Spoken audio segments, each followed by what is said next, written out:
Before we start, we'd like to thank our sponsors, gumballheaven.com. Do you like gum?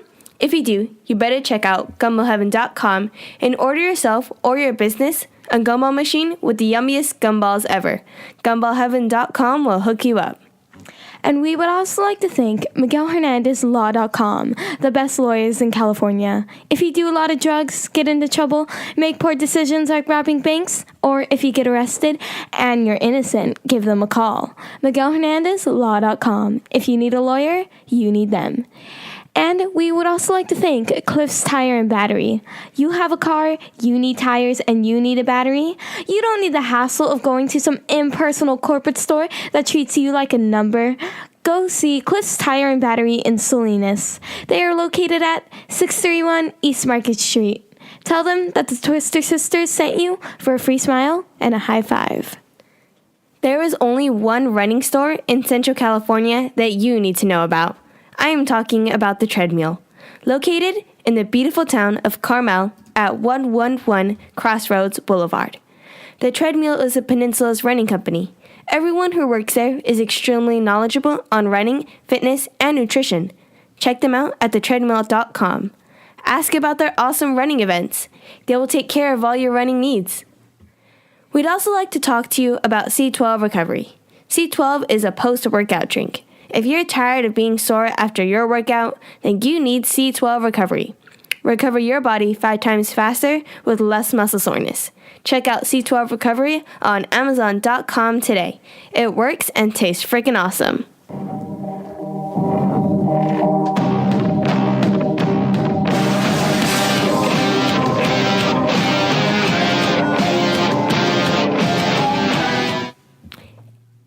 Puts the lotion on its skin. Hello, everybody. Welcome to the Unlikely Survivors podcast. I'm Caden. And I'm Julie, and we are the Twister Sisters. Today we have... My name is Mary Stanford. How are you doing today? I'm doing great. All right, I'm going to give this to Julie for a second. I need to adjust something. Okay. Hi, Julie. Hello. Now, the first question is, what are your earliest childhood memories? Oh, boy. My earliest childhood memories. So I remember going to summer camp a lot with my family. I remember that. There was a summer camp that we went to, my mom and my dad and I, that was a family camp. And it had cabins. It was very nice. It was up by Lake Tahoe. So we would go there every summer from the time I was about maybe 3 years old. We'd drive out and spend, it felt like forever, probably like a week up there. And I remember doing a lot of things, but one of the things that I remember very clearly is the campfires. When everybody would, they'd sing, they'd play their guitars, and they would play all of the old folk songs from like the 60s and 70s, and everybody would sing and make s'mores, and that was really fun. I remember that. That's one of my big early childhood memories. And I also remember, I think I was about 3 years old, going to the theater. Oh. My dad was involved with the Western Stage, the local theater company here. Ariel? Or No, this was before Ariel. This was... Yeah, no, I was in a theater class with Gail Higginbotham, who's one of the founders of Ariel. I'll give her a shout out. And I took a theater class from her, but it was before Ariel. So that's awesome. I'm old. I'm really old. Not really. No. No, Ariel's awesome, though. They do great stuff. But this is the Western Stage, which is the theater company over at Hartnell College. And my dad was involved in that when I was growing up. And I remember going to see him in a rehearsal for a production of Man of La Mancha. I was about 3 years old. And I had my little stuffed dragon toy. This is really how clear this memory is.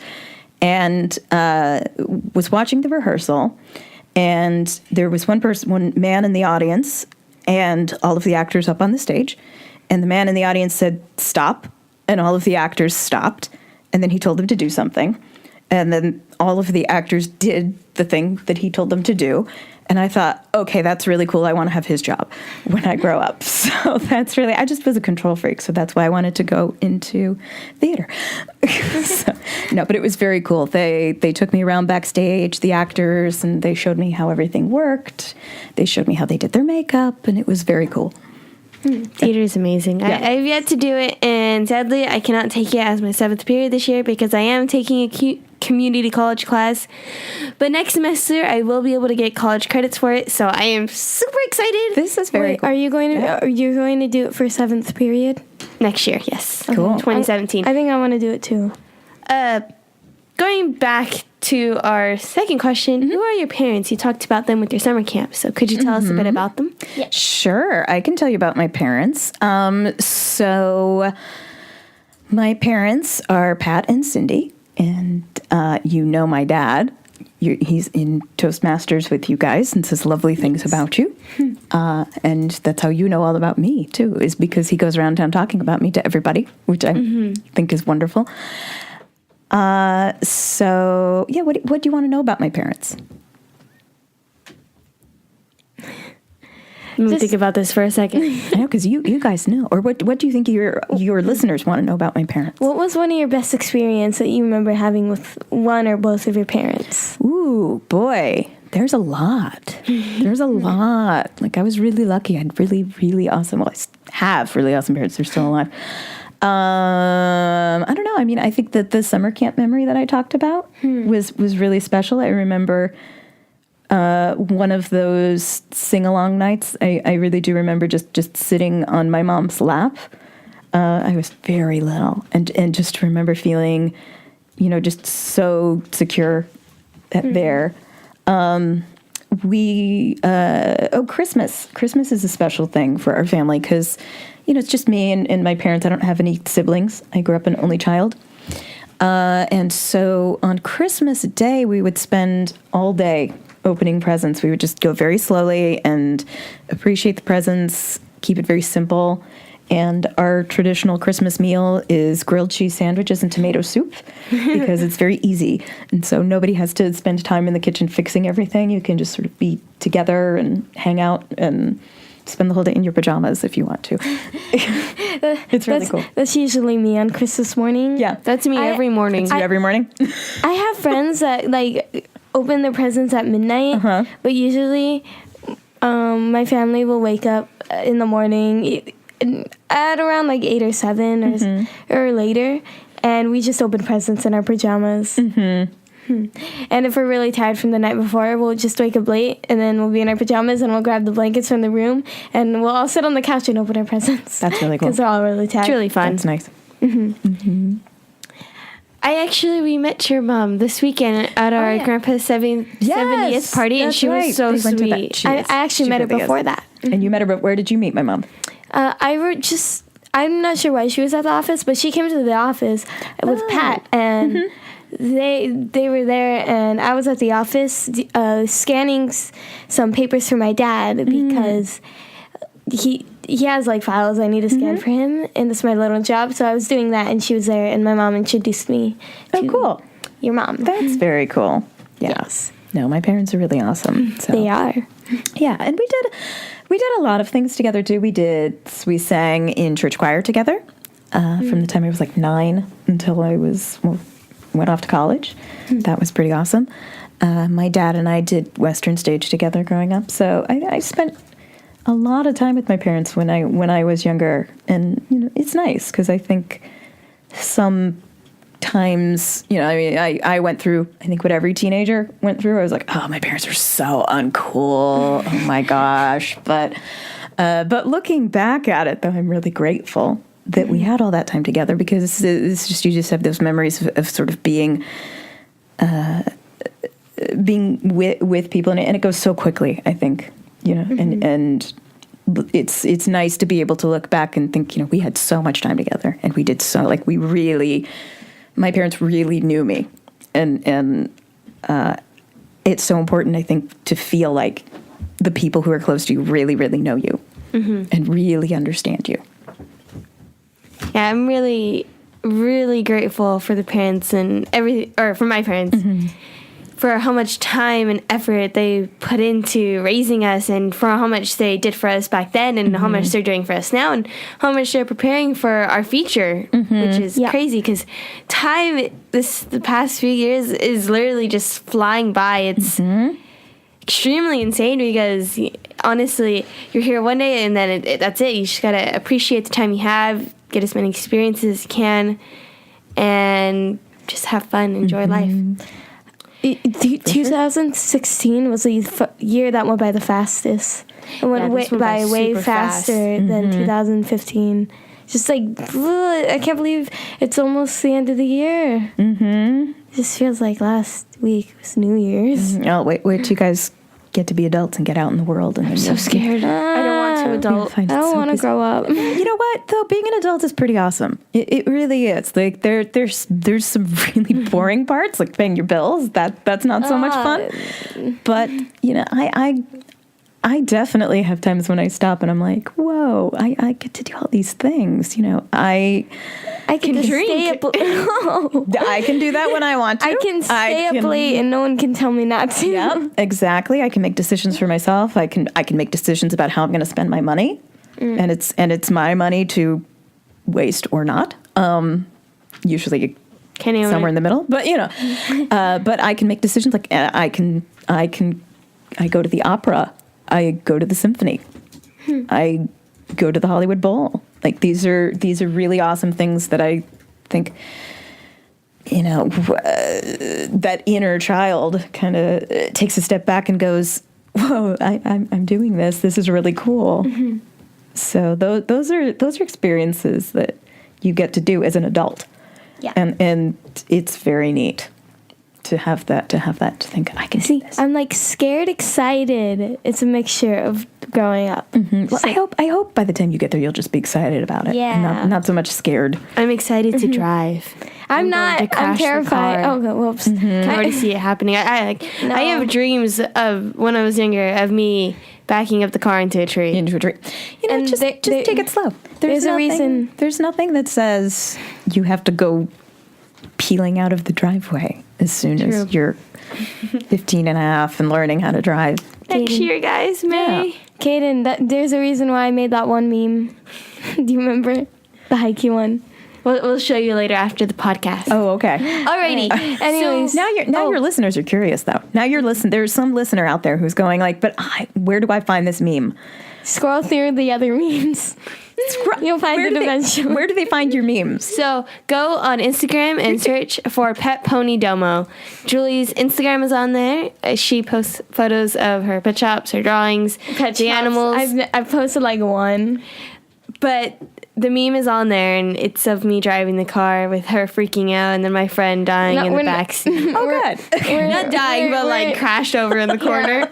I'll show you. Okay. But anyways, we heard that you have been working with Disney. Yes. How long have you been working there? I work for Disney. I've worked for Disney for about 10 years now. I actually can't remember exactly. That's like my dream. It's crazy. It is like crazy good. It's crazy. No, it's crazy good. It's exciting. It's a very good company to work for, and that's part of that moment when you take a step back and you're like, oh, I'm doing this. You know, there's so many things that in my life that when I was a kid, when I was growing up, I dreamed about doing, and at some point, you know, it's like, that's not going to happen. Whatever, and it just sort of happens. You know, so yeah, I have a job working for Disney in the legal and HR, so employment area. And I also, before that, so let me back up. So I originally studied theater. That was my major in college. I was a theater major, and I majored in theater production and management with a minor in acting. And I wanted to run my own theater company. And I wanted to be a dramaturge, which is like a theater historian, and they work with playwrights to create new plays. And after I got out of college, I thought, maybe that's not really what I want to do with my life. I don't know. So I went to LA because I had, it was somewhat close to home, closer than New York. And I had a friend there who needed a roommate. So moved down to LA. I worked for talent agents and managers for about 5 years. And at the end of the 5 years, I decided I needed to be doing something else that gave me time to be creative. Because working for talent agents is really exciting, but it's really, really long hours, and you're spending a tremendous amount of time expending your energy to help other people in their careers. And so it can be very rewarding personally. I'm still in touch with some of my old clients, and I would take a bullet for some of them. I adore them. But at the end of the 5 years, I thought, okay, let me go do something that gives me a little bit more work-life balance. And so a friend of mine connected me with a company that did a temp job placement for entertainment. And so they put me into a job working for a big studio, not Disney.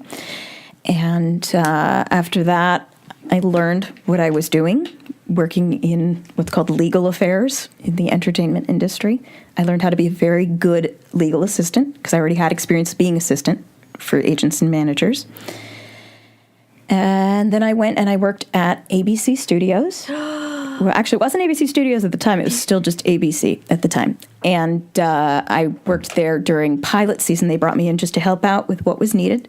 So pilot season is when, in television, when they make the shows that are going to be considered to go on as series on the air. So it's a very, very busy time because there's just constant work to get all of these things shot. And then to have it, the networks then decide at the same time what are they going to put on for their next season of those shows. So there's a whole lot of work with legal because you have to write contracts for all of the actors and all of the directors and all of the writers and all of the agreements that are needed to purchase the rights to the scripts and all of that stuff. So I started out there doing that, and then they just kept bringing me back when people needed somebody as a temp. And then eventually they hired me on.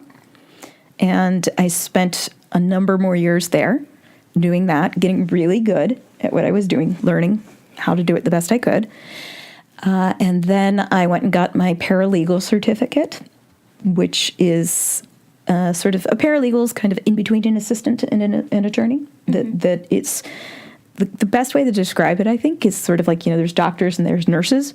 Yes. And a paralegal is sort of the legal equivalent of like a nurse, that they can do a lot of the things, but not all of the things that an attorney can do.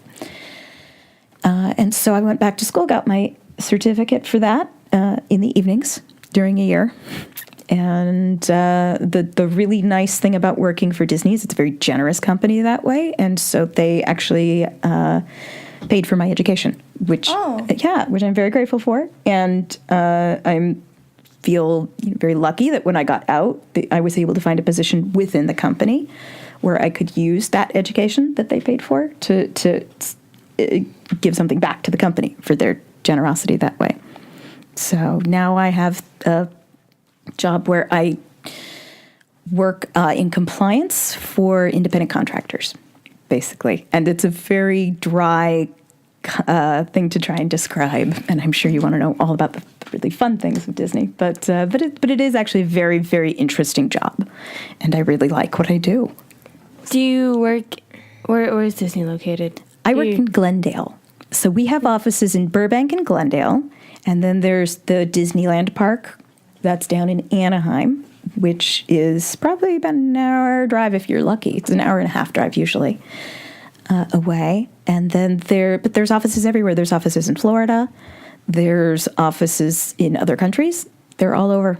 It's a very big company. There's offices up in San Francisco. Disney is slowly taking over the world. It's true. I have no complaints.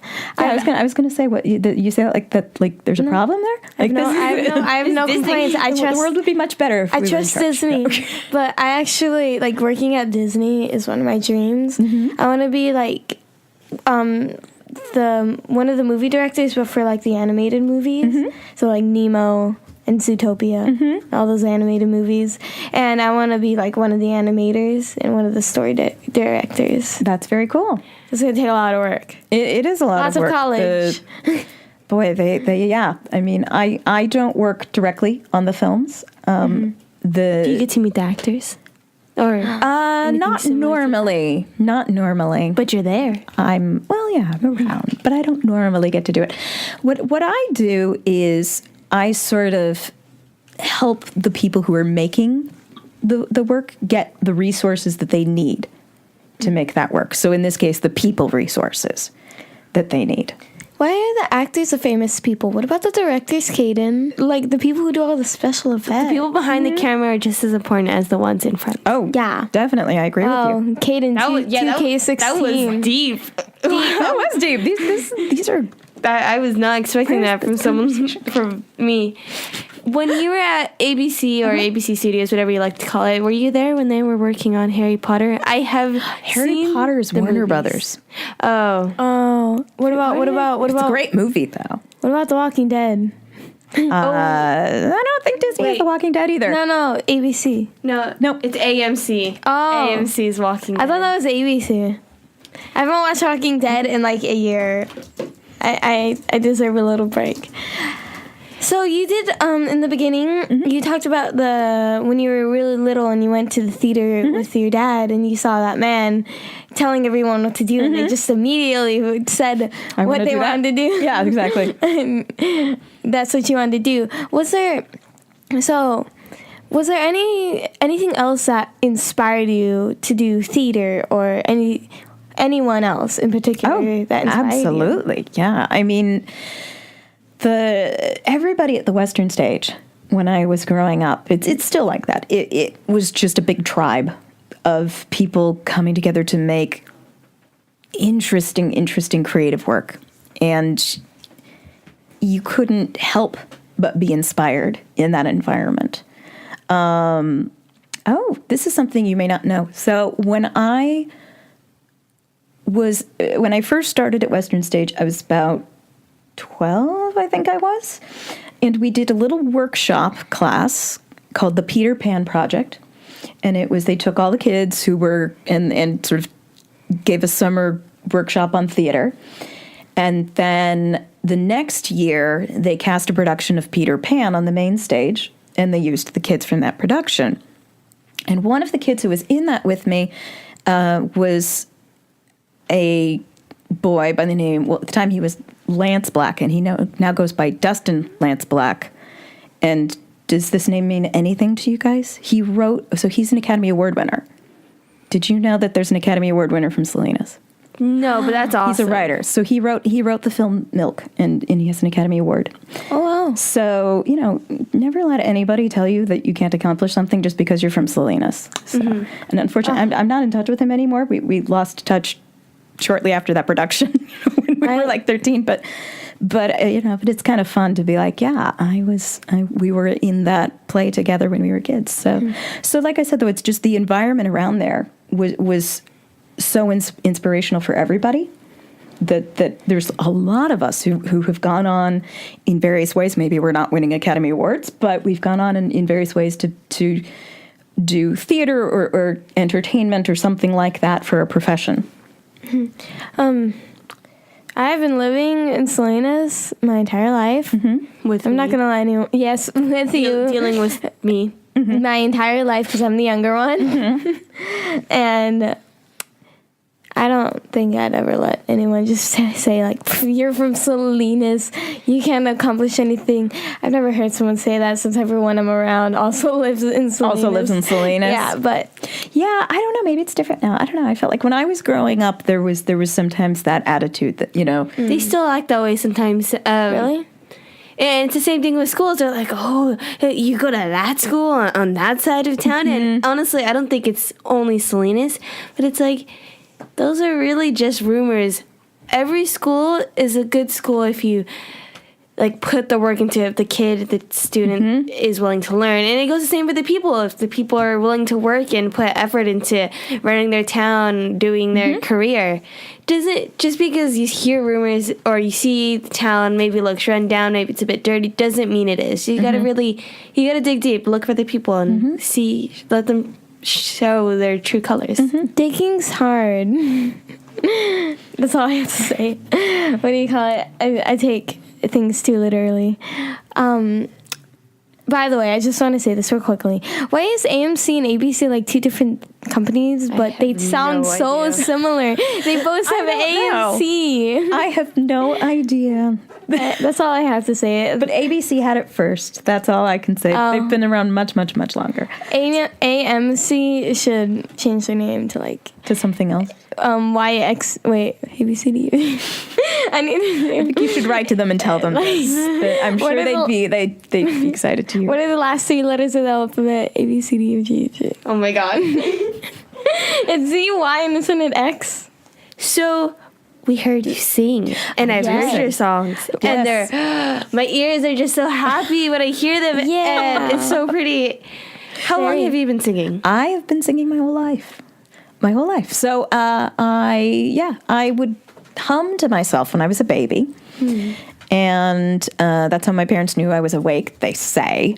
But I don't remember because I was not really aware, but my parents would say that they knew I was awake as a baby because I would hum instead of crying. Whatever. I never hummed. I never cried. I never slept. I never slept. I kind of just was in my crib singing the E-I-E-I-O. Old MacDonald. Yeah, Old Over MacDonald. and over until everyone wanted to murder you. Julie, you know what? Yes. You know what, Julie? I sang so much. My parents had regrets having me. Julie, you know what? Old MacDonald had enough. No. It's amazing you've lived to this age. I'm not. No, when I was little, I would sing a lot. In my crib, screaming, and my mom would get out of the room and sleep on the couch in the living room. Oh, your poor mom. Because she couldn't deal with the singing. She needed sleep.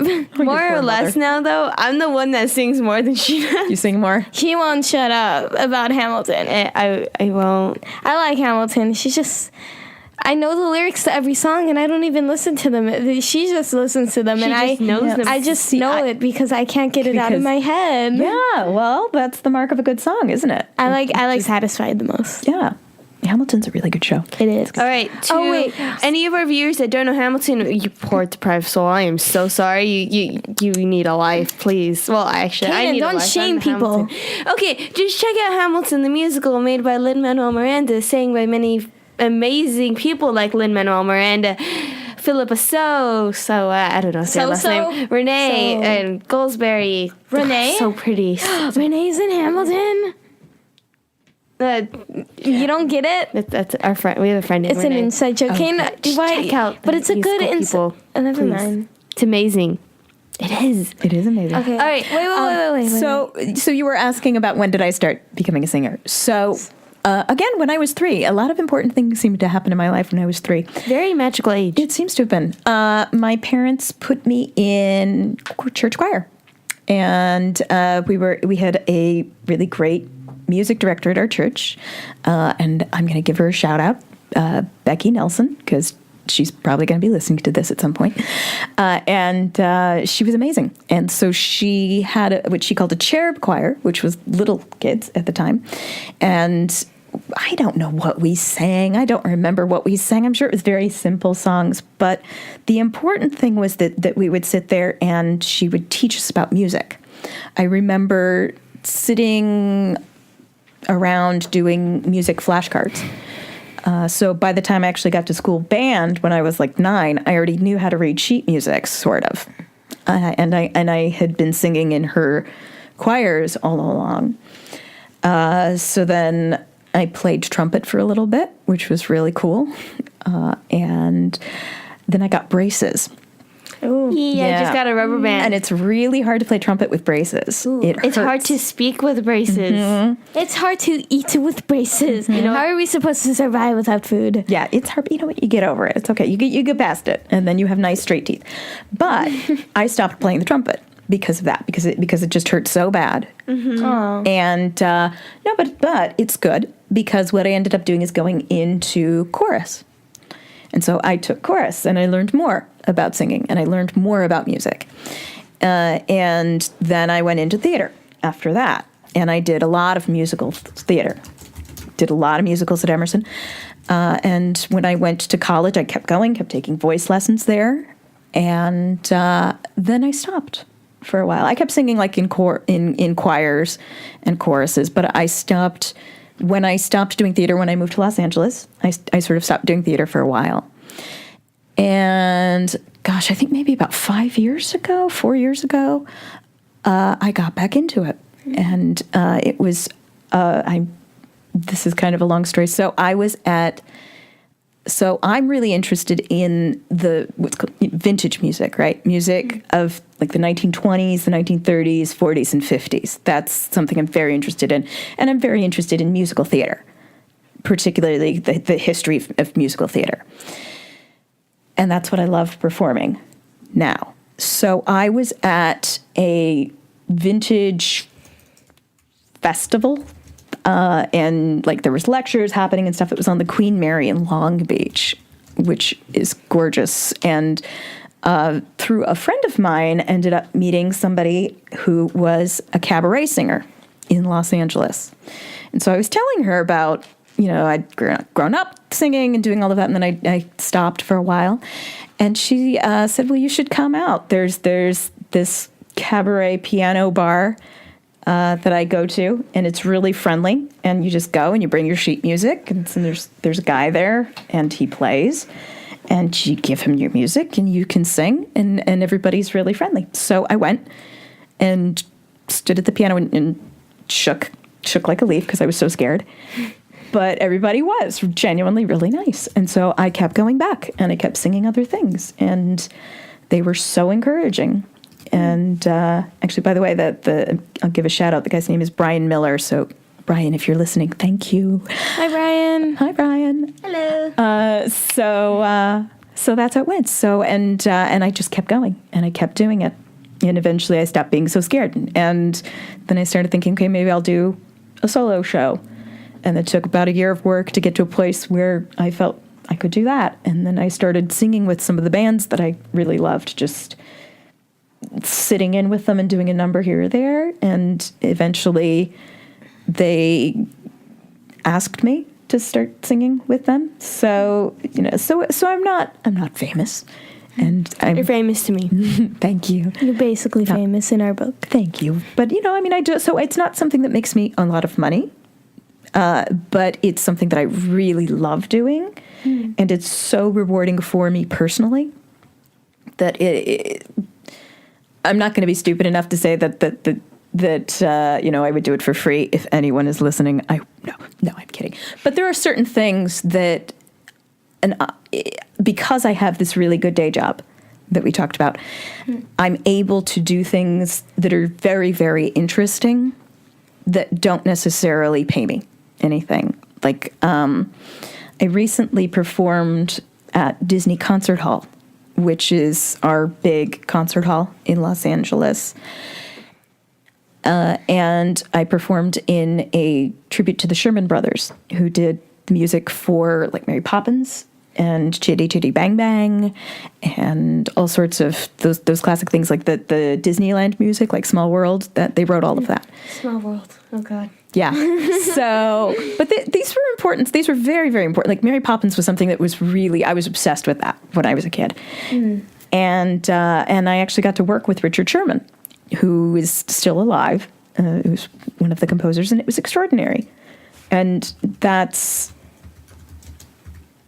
one of those experiences that I was talking about. When I was a kid, I was like, if you had said to me when I was 7 years old, hey, you're going to do this someday, I would have just been like, oh, shut up, really? No. But I did. So it's a very cool life. So I don't know. We'll find out where it goes. I honestly can't imagine meeting one of the people who worked on a childhood show that I loved, even though I'm still a child. That just sounds amazing. Even when it's older and you're not obsessed with it anymore. Yeah, you know what? You still have those. I did anyway. I mean, I've actually met several of my childhood heroes, and every single time I'm like, you do have a little bit of that feeling though, like that inner fangirl kind of wants to come out, and you have to sort of dial it back a little bit. Don't let it go. No, you can be genuine. I think that most famous people who I've met, if you are touched by people who are genuinely fans, but just take a deep breath and don't be a weirdo about it. Yeah. That's all. I'm always a weirdo. No. You're not weird. You're fine. I like being weird though. You're eccentric. That's a good word. Eccentric. Okay.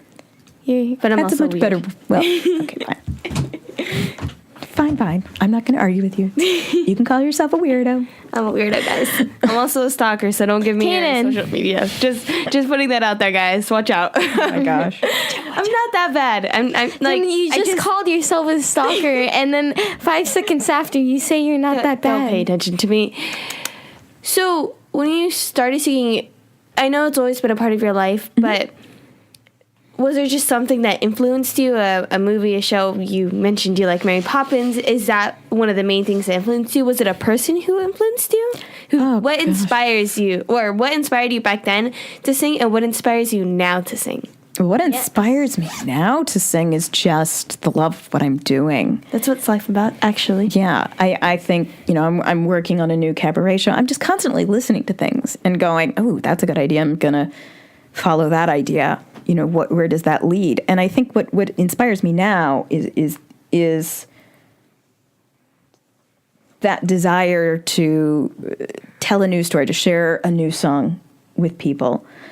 Because even though I'm not really writing scripts these days, I think that I'm still telling a story in a way. I think that's what I like about what I do, because I try and sing music in a style that was done back in the time and make people kind of feel like they've time traveled a little bit. And I like singing songs that people don't know and telling them stories behind the songs. So it's storytelling too. And Oh, may I just comment on that? I find it in the beginning kind of relatable to me because I'm not a musician. I don't sing. And even though I'm actually an artist, I can't say I'd rather go blind than deaf because I actually love listening to music. No, I feel the same way. I feel the same way. I listen. I really, really am interested in learning a bunch of different languages. And my favorite language is Japanese, which I've been learning on my own this past summer, and now I'm learning in school. And I know a lot of songs, but it's really hard to learn them. But I memorize them anyways in the Japanese language. And the thing that motivates me to do it is just the love of singing in Japanese. That's really cool. That's what life is about, I personally think. If there's something you want to do, how you really like theater, you grew up singing, and that's what you majored in, and it's something you still do today. That's what life is about. It's about pursuing your passion, doing the passion, getting the experience. If you can't find your passion then, you don't know what your passion is now. Do different experiences. Have fun. Try new things. I don't try new foods, so I'm sorry, but that's true. Okay, don't try too new foods because You may get over that. I hope you will. I'm terrified. That's what it's a fear. I don't know why. We don't eat meat either, so See, yeah, I'm a vegetarian. You know what? It's because this is the one thing that I will say about Salinas. It's because you live in Salinas. If you lived in Los Angeles, you would feel very differently because we like our food. It's the foodie culture there. I like pizza. Well, my dad. Our dad doesn't eat vegetables. Our mom doesn't eat fish. And our kids don't eat meat. And the kids don't eat meat. Or fish. So how do you all eat? Do you just eat separately then? I eat cereal and pizza. Okay. Honestly, I'm the worst vegetarian. I mean, I eat vegetables at least. We just do simple stuff. We've always been very simple with our meals, with our food. It used to be like maybe just burgers and fries, or maybe just having like mashed potatoes and macaroni one night. It's very simple. Oh gosh. It's actually hard to go to amusement parks or parties and like all the food is meat. You're just sitting there like, okay, we're gonna drink. We're gonna just grab all these chips and eat them. Like if you're at a party or if you're at fries. Yeah, or if you're at the amusement park, you're just gonna like buy a funnel cake and cotton candy, and that's what you're gonna eat for the day. Because that's unfortunate. Because a lot of the food is just meat. Just lots of meat. Like, why can't they just have like a separate place and just sell like bread or something? Bread is really good. Bad for you though. Bread. I love bread though. Bread is amazing. Back to inspiring you. So you said just feeling the happiness you get for singing now is what inspires you now. What about what inspired you back then when you were singing? When you first started? I first started. You mean when I was a kid? Yes. That is a really good question because I think it was almost like twitch. I don't know. I think I just had to do it. It's just natural to you? Yeah, it was just, yeah, I think as far as, I don't think that I walked around, when I was 13 years old, I just knew I wanted to do theater, and I probably would have said that I wanted to be famous, but I know I was passionate about it at the time. I was very passionate about learning about theater and theater history and plays. I was extremely passionate about that. But I don't know that I could have articulated why I was passionate about it at the time. Now I can, but I don't know. It really was just, I think it's just sort of always been a part of me, and that's just how I'm wired. That's actually me, because one time, what's up? That's fine. Go ahead. Okay. One time I was with one of my friends of mine, and we're not like that good at friends. We just do the same sport. But I was talking to her, and I told her that for a language I was taking Japanese, and she's not in high school yet, so she's not going to be taking a language. And she's asking me, "Why are you taking Japanese? It's so hard, and it's why are you even taking it? Why do you want to speak in it?" I just want to. It's just interesting. It's something that you're drawn to. I'm not even. I do like the culture. The culture's pretty fascinating, and I do want to go to Japan. That's like my dream, which might actually happen this summer. I just got to get straight A's. I'm gonna go with my freshman class, but I just love speaking in the language of Japanese, and I actually just love speaking in different languages and singing in different languages. That's just a passion. I don't know why. Yeah, I think one of the things that I've always done in my life is if something is interesting to me, I'll sort of do like Alice chasing the white rabbit in a way. You just go with it. That's, I don't know.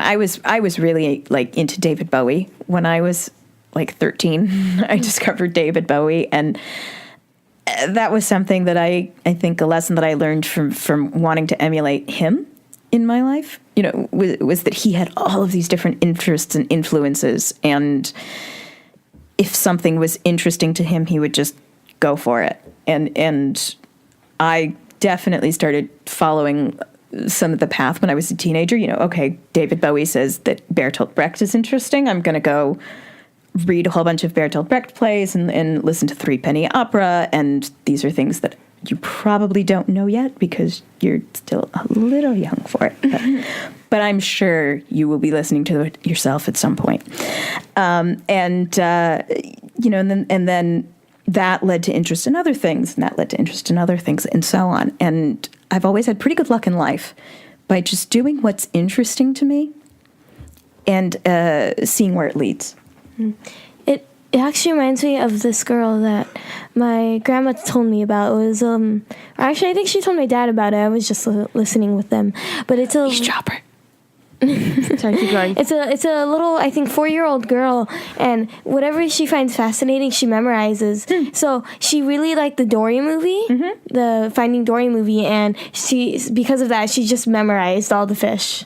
That's cool. And that's insane. Yeah, like she memorized all the fish. Like I'm pretty sure she's super smart, but she just did it. Like, I love Dory. Let's memorize all these fish because I want to, and it's interesting. I love Hamilton. Let's memorize the whole play and album. All the deleted songs. Did that. Do you know how many plays I had memorized? I'm amazed. It's just Hamilton. I have so many. Do you know Cats? Yes, I love Cats. Saw Cats. That was so beautiful. We saw it last year. It was so fun. Oh, that's right. It's back, isn't it? It's not beautiful. It's the Heathers. They played it in Carmel. Oh, yes, and I know one song from the Heathers. I know a few. The Heather musical, I'm pretty sure. Yeah, I was way into musical theater. I decorated my entire room, my bedroom, with like a Phantom of the Opera theme. That was my Hamilton. I really want to see that, and my friend knows it, but I haven't been able to find it on YouTube because it's copyrighted. Okay. Or something with copyright. It's still touring. Go see it. The next time it goes through San Francisco. It's still out there. It's never going to die. I love musicals now. Hamilton is what got me into musicals. Go to Vegas. Isn't it playing in Vegas? I think it's still playing Oh my in gosh, Vegas. we need to go to Vegas. But we're going to Vegas. I want to see Les Mis. Les Mis, yes. I saw Les Mis probably 3 or 4 times. So back to something we were talking about, where you just suddenly get to meet people who you loved for forever.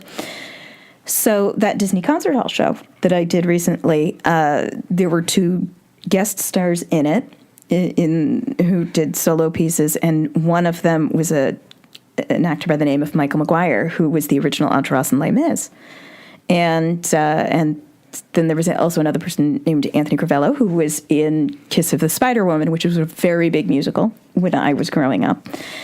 And it just sort of blew my mind that I was like in a show with these guys, but they were so nice. And it was really cool. So yeah, you can definitely meet people and get to work with people who you were obsessed with. That reminds me. Oh my gosh, we're in San Jose. For what? Les Mis?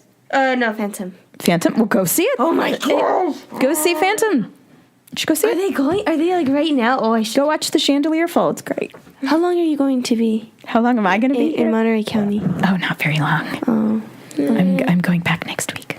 okay. No. What do you call it? That actually. What did it remind me of? It reminded me of something with Caden interrupted. I feel like such a name dropper, by the way. I was just thinking about this. I'm like, all I've done this whole time is like talked about like famous people. That reminds me of when I met Matthew Lunn. We met him at when we were at one of his seminars that we were talking about, and Caden and I, we were the youngest there, and he actually pointed us out. He was like in the very beginning, and he was in the middle like of his beginning, and he was talking, and then he sees us, and we're in the very front row. I have like the worst eyesight, and he looks at us, and he just says, "How old are you two?" And I'm just like, I'm 13, she's 14, and like I saw like one guy clapping, no one else clapped, but like it was a good experience. And during like intermission or break or whatever, I wouldn't really call it an intermission. He actually talked to me and my dad wasn't in the seminar, but he was waiting outside because it was far away. And we talked a lot. And then after the seminar, we talked a lot, and we showed him some of our animations and art, and he gave us a lot of light. I'm sorry, I'm freaking out now. I really want to go see this. Oh my gosh. Go see it. I should go see it tomorrow. Go see it. What am I doing tomorrow? Caden, 2 things. Go see it. Just go run, and then stop interrupting me.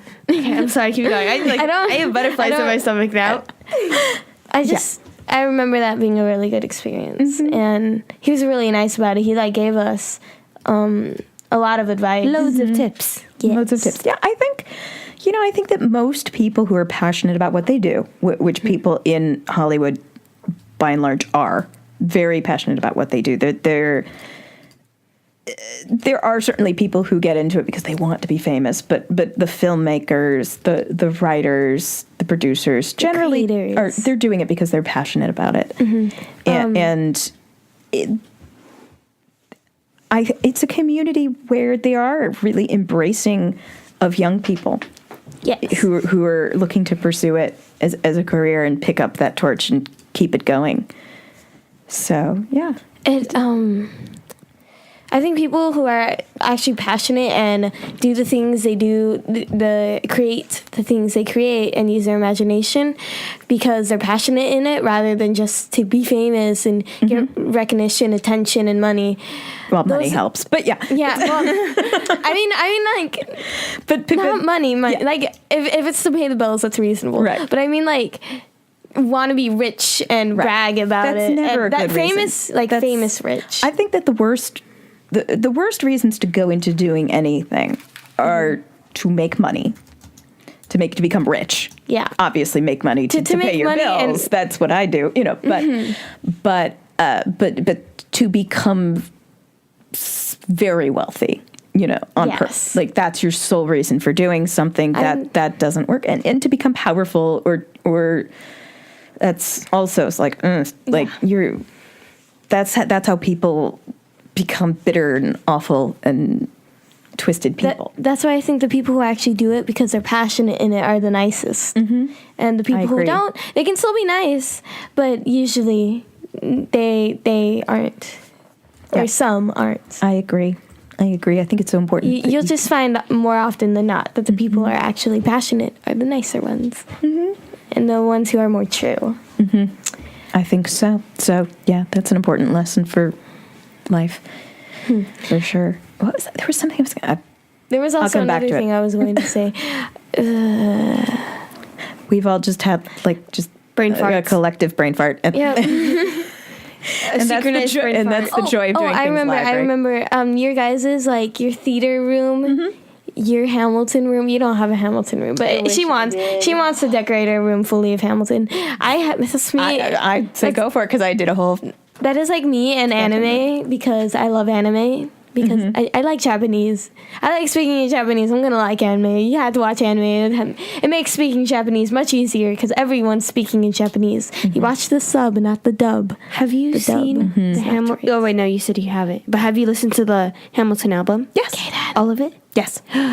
The deleted songs?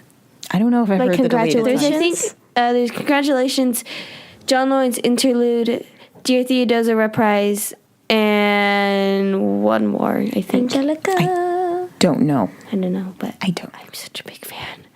That's great. It's on. I think it's so exciting that Hamilton is a big hit, and that The number one there's- Broadway. that there's young people this fired up about theater. I think that's great. And this has actually got me into history. I know stuff now. Thank you. That too. Well, that's me and anime. I know how sports work because of anime. And that's never going to help me. I'm not a sport person. But I know sports now because of anime. There's so much that I've learned in life because of movies or theater. Yeah, I think it's important for us to have the arts to help us understand our world and to have a filter for things. It's also, though, how we know about other cultures. Yes. Is through their writing or their sculptures or their painting, their tapestries, whatever it is. That's, with Shakespeare. I mean, we would know what happened, but we wouldn't know who people were. We wouldn't know how people felt about the world if it wasn't for arts. I think art is like probably the best way to communicate and express yourself. It just is. We actually learned a lot of that in drama class. Our theater teacher's really awesome. I think you'd like him. Wait, when are you coming to drop off the books? You should call for us at the office. Just do it call for you and say, just be like in the middle of the classes. Be like, oh yeah, your listeners may not know that I'm donating some of my old theater books to the library because they're going to a school that is a school that has performing arts as part of the core curriculum, right? Yeah, it's a media. It's a tech and media school. That's right. It's an art school. It's a geek school. It's a geek school. Yeah. So, and it's a new school. So I had some old theater books that I no longer needed that were being stored at my parents' place. So I decided it was time for them to go be passed on to some worthy recipients, some new Padwans. So I don't know when I'm going to drop them off. We'll figure it out. When you do, just call down at the office for us and have someone come get us, just so we can go say hi. I don't mind just coming. Say, like, down. stop whatever you're learning, just stop. and however necessary it may be for you to be doing whatever you're focusing on in the moment, because I'm very important. Is that what you're saying? Yes. Okay. You should ask to meet the drama teacher, Mr. Harbert. He's really nice, and he's like really into theater and arts and stuff like that. Cool. Very cool. Yeah, I'd like to meet him. We'll see. I don't know if I'll have the time this time, but maybe if next time I'm up. I didn't give off his full name, by the way, to our drama class. Yeah. If you're ever up for it, I don't want to force you into anything. I should talk to drama class? Yeah, you should. That would be so Well, cool. talk to him. Tell him. I'd be happy to do that the next time I'm up, if it works out with your class schedule. Yeah. But I'd be happy to. So, why did you start singing 1920s, 1930s, 1940s? Vintage on and music. on? Everybody asks me that question. Well, I know. And I actually really like the 1940s. I listened to it a couple years ago, and I like. So I don't know. That's truly the honest question. I don't know.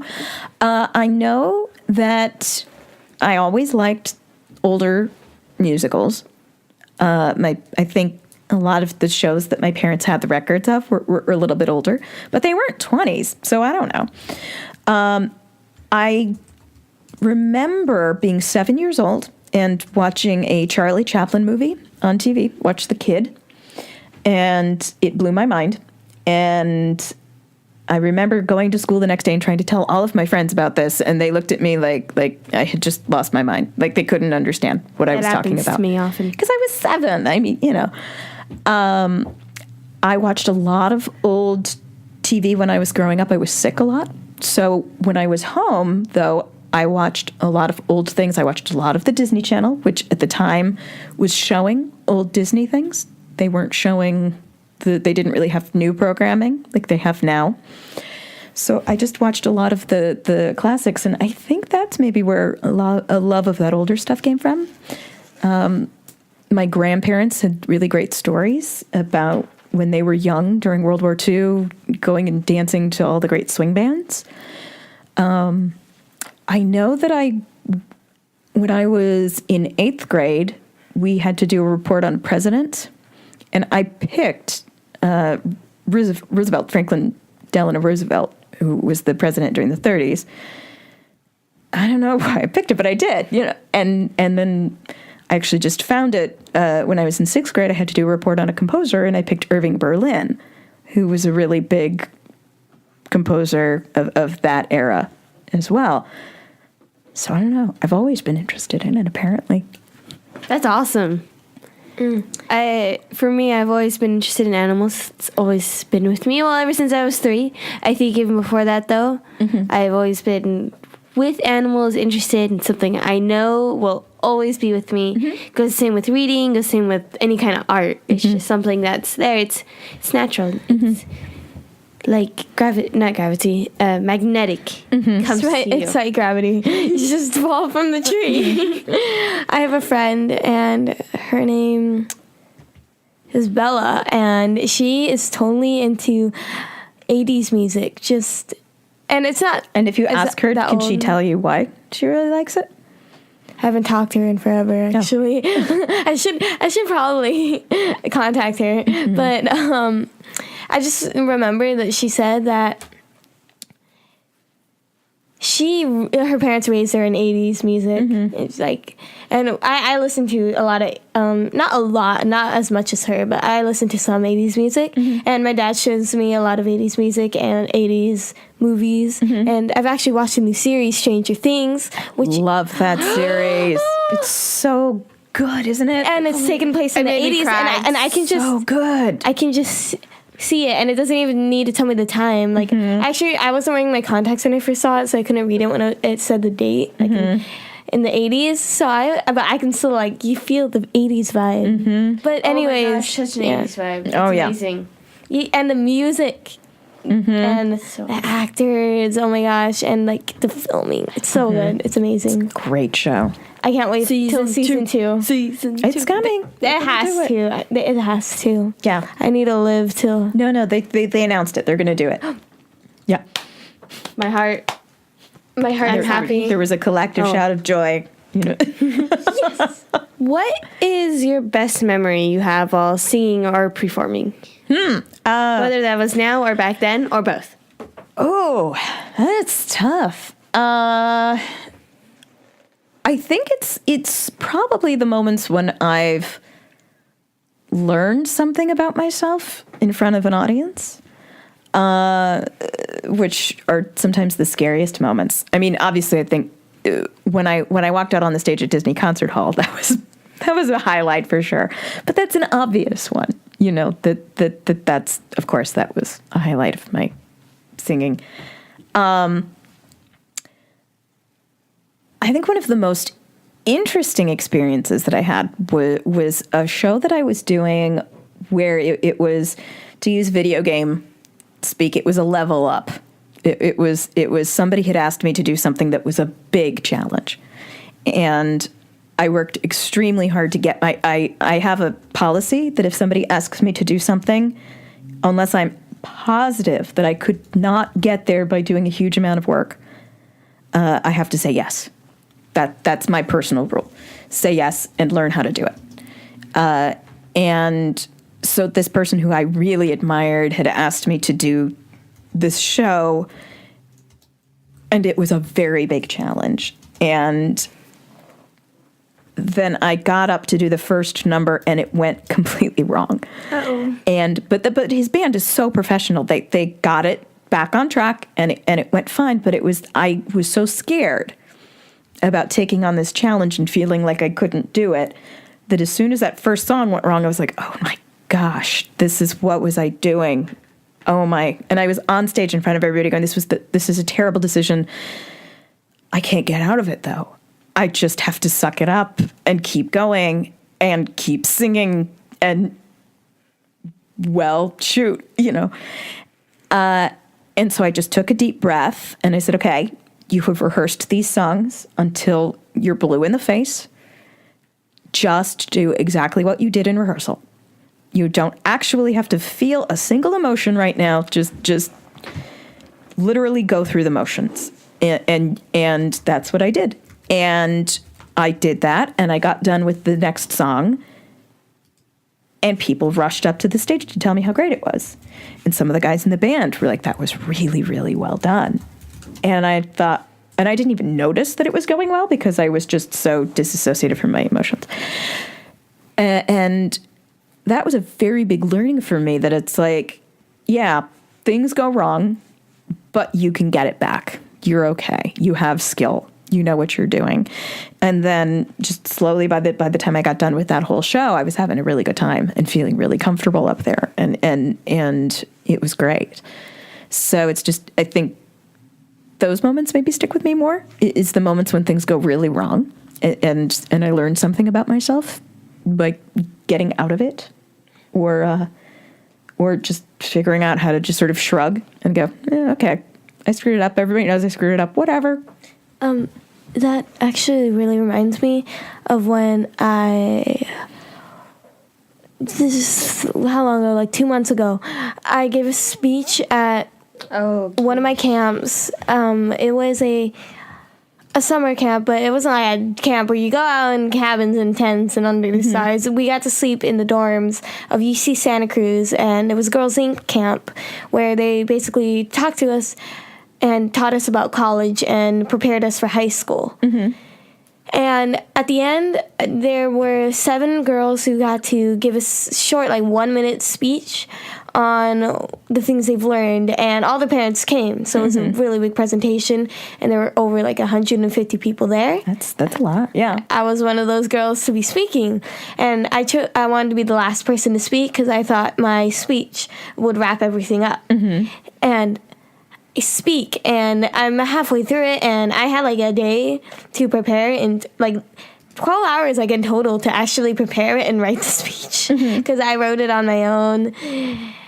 But I had time, and Toastmasters have definitely helped me, and all of us girls who had to do it were all practicing it in front of each other. And I get up there and I'm speaking, and I'm 80% done with my speech, and it's a minute and a half, maybe 2 minutes. And then I hear this bam, something fell. I'm not even sure. And then a baby starts screaming and screaming. And I continue my speech. I try to. But you can't hear my voice over the baby's speech. Sure. My mom recorded it. And then the parents, for some reason, don't take the baby out. Right.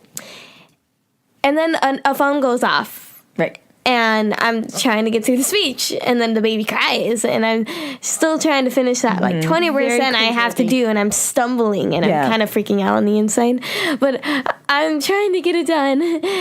And then another phone goes off, of course. 3 phones go off, and the baby is still in there, crying. And it's sorry. It's an interesting thing, because you have, in those moments, right, you have choice about how you're going to react to it. And I think so often you're told, well, just pretend it's not happening and keep going. But you always have a choice to actually acknowledge the fact that this is happening, and sometimes that's the right choice, to just be we're all in this room together, and we are all aware that this is happening. There's been theater productions I've seen where a phone has gone off. And you can't do it with every show, but if it's a show where the actors are actually really interacting with the audience, they will go and improv. And they'll improv, and they'll answer the phone, and do that. You can react. It's okay. It's just the skill to learn is, when is it appropriate to react, and how? How do you react in a way that isn't shaming the other person? It's just acknowledging that this thing is happening. It's just, I just ignored it during my speech, and I ended it, and She I got the walked loudest off the applause. stage. Yeah, my mom said that Because everybody was just like, look at that plucky little girl going. she said that they like applauded the loudest because I was able to finish my speech and still like walk off that stage with like and not like skittering off the stage like okay Right. I still managed to finish it. I'm still kind of upset they didn't take the baby out. I don't know why they didn't take it. Sometimes people don't. I mean, and sometimes set pieces fall on your head. I had that happen. And, you figure it out. You kind of, can I do something with this? No, I just have to sit there and hold this set piece until somebody helps me. Okay. Eventually they will. And then, And the other actor in the scene, bless his heart, sat there improvising for all that his life was worth. And I appreciate that because, he just kept it going until somebody could come out and help. It's just like, there's a reason why I'm kind of happy that happened. I'm not happy it happened, but the reason why I'm not super upset that happened was that because I was the one to choose I was last for my speech. But I'm kind of glad I was the one who actually said I wanted to be last, because if I didn't, some other girl would have been last to do their speech, because it was like one after the other. And if the other girls, they weren't, I'm not saying like I'm better than them, but I think I was more experienced because I've been going to Toastmasters for, now over a year, but before almost a year. And I had all this experience, and most of the girls were like tied to their papers, reading off of it and stuff. But I actually looked up and memorized what I said. So I was actually a bit glad that it was me, because I think I handled it. I would have handled it in a much better way than the other girls. Absolutely. Well, it's interesting what you talked about there, because it really comes down to it's your experience, it's your training. That's what you can rely on in those moments. And I've had very, very good training over the years, and that's exactly it. That's why you just keep doing it. You just keep doing it, and eventually things come up, and you're like, oh, right, I know how to handle this. Like, because this is like that thing that happened before. Okay, I know what to do. The just keep doing it actually reminded me of just keep swimming, just keep swimming, just keep swimming, swimming. Yeah, it's exactly just keep swimming. And in fact, sometimes I'll actually sing that to myself. Like, I love Dory. Yeah, like that is definitely sometimes a motto. I'll just be like, have you seen the new movie? Yes. Oh, I cried. We so Caden bad. I loved cried. it. It was amazing. I was sobbing in the corner. Yes. Still am. We watched it with our friend Josh, and he sat like in the middle, right? And then we're there, and then Caden starts crying, and I'm not next to Caden, but Josh, he turns around. I'm not gonna cry. No, I don't think Josh should be the type to cry, but he's looking at me like, he turns to Caden, he's like, are you crying? He's like, I'm not crying, there's just I didn't a twig cry. in my eye. I cry at all the Pixar movies. I cried at Toy Story 3. I was just a mess. I cried in I called my mother after Toy Story 3. I was like, Mom, where are my toys? I need my old toy. Where are my old toys? I actually kind of like some sad stuff. My sister Essie refused to watch one of the animes I wanted to give her, because it was too sad. Aww. But it's such a good anime. Essie should watch it. I cried in Peach Dragon. You cried in Peach Dragon? The remake or the original? The one that The new one. Oh, the new one? I haven't seen that yet. I saw it. I was trying really hard not to It's cry, but then okay. it was like, There's- oh, God. I've been afraid to see it because the first one was like one of my favorite movies when I was a little kid, and I've just been looking at it going like that. I haven't seen. I don't know if I can do it. It could be an absolutely brilliant movie, and it's just not going to feel quite right for me. It's kind of funny. It's pretty funny. But I didn't like the outcome, but I never saw the original, so I don't know. I didn't like this one though. Oh, you should see the original. The Like some of the things about like the outcome just made me think, why though? Because movie? Like, I don't know. Yeah, because movie. Sure. It's just like I feel like if I was that boy, I would make different decisions. Like, yeah. Mm-hmm.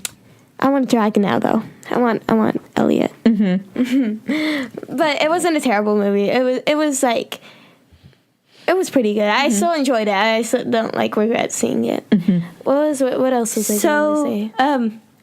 Wouldn't us, Julie and I, the Twister sisters, would we ever be able to be in the presence of one of your performances to witness? Sure. You sing. Where do you sing? Where do I sing? Well, I sing down in Los Angeles mostly, but all right. So I don't know. Someday. Well, Yeah. our I'm parents, sure. our parents used to live in Los Angeles for like 10 years. I talked with your mom all about it. So we can probably just go there and visit. Yeah. Go to Disneyland and then see you perform. Exactly. And then go visit the old apartment that they used to live in. We actually went there, and we went to the exact place where they used to live, and we took a photo. That's cool. Breaking and entering. Yeah, we didn't take a photo of just the door. We all stood there and we took a photo next. The door was very memorable for them, not for me. I never lived in Los Angeles. You were like 2 months for me. I know. 2 months. Wow. She was born in Hollywood. Childhood right there, man. There you go. She was born in Hollywood, born for theater. There you go. I've never done like actual theater, and I'm very jealous of my friends that are taking it, and because I can't do it. What friends are taking theater? Shad. Shad's taking theater. They're all taking a lot Max of is taking theater. Max doesn't seem like the type to take theater, and Shad doesn't either. There's people I know are taking theater, and I'm very like, you're doing this, and I really want to do it with you, but I can't this year. Next semester, guys. Max didn't even help find a song for the dance. How can he do theater? Okay. Last question, Jolie. Oh no, this is the second last question. I Actually, no. I need to do this one. This is like two and a half. Like second to last half. There's so much lead up to this question. Okay, hit me. What's the? I'm scared now. Okay, This feels momentous. I'm going to be singing in a, I guess, contest or at a school, one of the high schools here in Salinas, and it's a Japanese singing contest. So you have to sing the song completely in Japanese. Okay. And our teacher announced it, and I told my mom, and my mom said I should do it. So I'm doing it. Okay. And I have like a month to prepare, but auditions, I don't know if we're going to be doing auditions here soon. I might do it because there's so many people. There might be so many people entering. So I might have to audition. Do you have any advice for me? Because I've never really sang in front of an audience. I can public speak. Do you want advice on singing in front of an audience, or do you want advice on auditioning? Because they're two different skill sets. Well, I don't know. They're related, but they really are two different things. So, because when you're auditioning, you're putting your best foot forward to try and convince this person on the other side of the table that you should get the job. You should have the opportunity to perform in the show. And so you need to be able to go in there and you need to come in prepared like you're going to be doing it like you would be doing it on the stage. That's key. Is you can't go in and be like, well, if I get the job, I'll do a lot of this work. You have to go in, you've done the work already. Yes. To show you're worth it. To show you're worth it. To just be like, especially, it's a little bit different if you're coming in for like an acting role. Because you want to come in and show that you've done the work.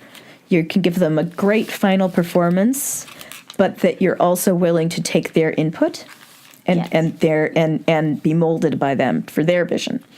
But when you're a singer, I found that they just want you to come in and do your bit. They want you to be able to come in with very little input, actually, and step on the stage and perform, and no fuss, no muss.